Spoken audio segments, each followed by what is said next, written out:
Good morning. My name is Laraine Gunn, and this is my husband, Jonathan Gunn.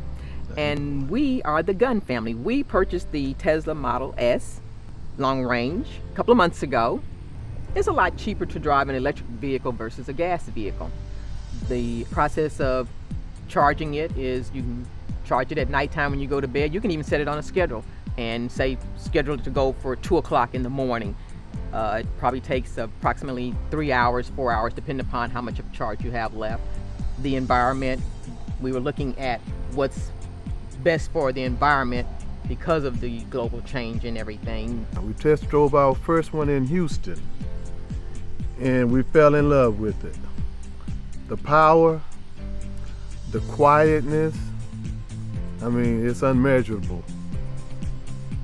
And also on the by having a electric car versus a gas car, you don't have to go to the gas station.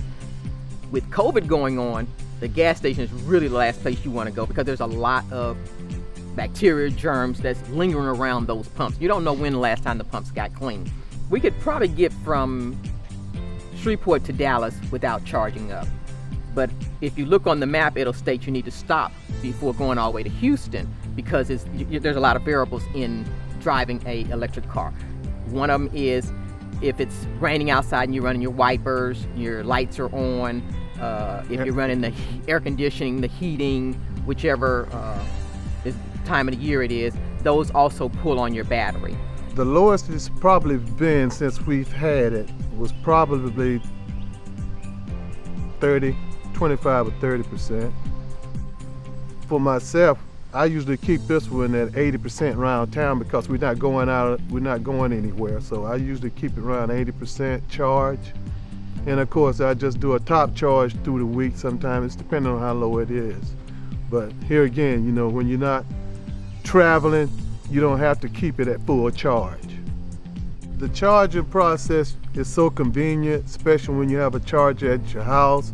You don't have to worry about the germs and stuff like that. You could just charge it up and just go to your house, and the next morning take it loose and you got a full charge.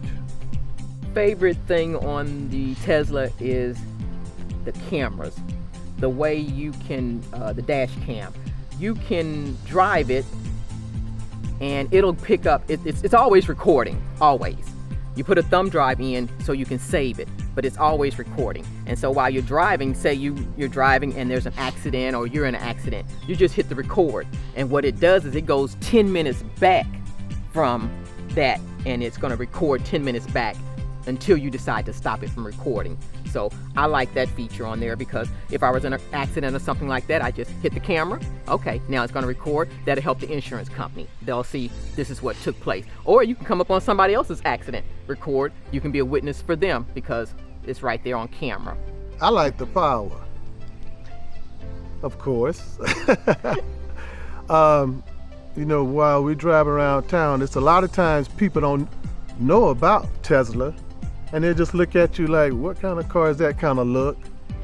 And then you got those guys who ride Mustangs and Chargers and everything like that. They'll ride up beside you, not knowing, you know, the specs on this car. And they always try to get you to, you know, to race with them from light to light. And of course, their eyes open when they see how this car just takes off.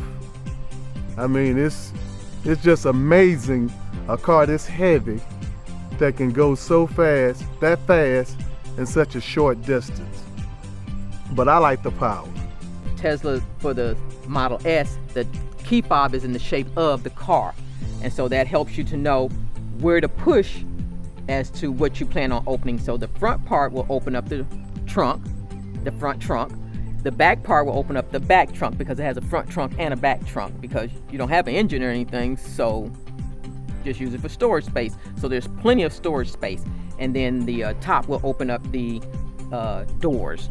There's a learning curve because when I first started driving it, because I had the 5 Series BMW, when you go to the windshield wiper, they're on the opposite side. So this is the gear shift on the same side as the windshield wiper. So it started raining. So I did what I normally do, flick down on the right side. Well, that took it out of gear. Now I'm driving and saying, what's going on with this car? Now you're looking, it's like, oh, I hit the wrong thing. So yes, you have to pay attention to how you shift, and then also the braking process.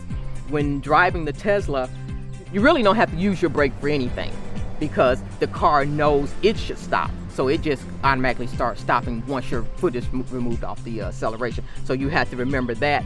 That was a big transition for me. Like I said, I drive the truck, the car, and the Tesla.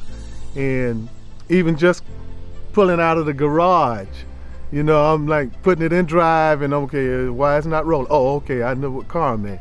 I would say contact Tesla, go on a test drive, and you will definitely feel, you will fall in love with the Tesla.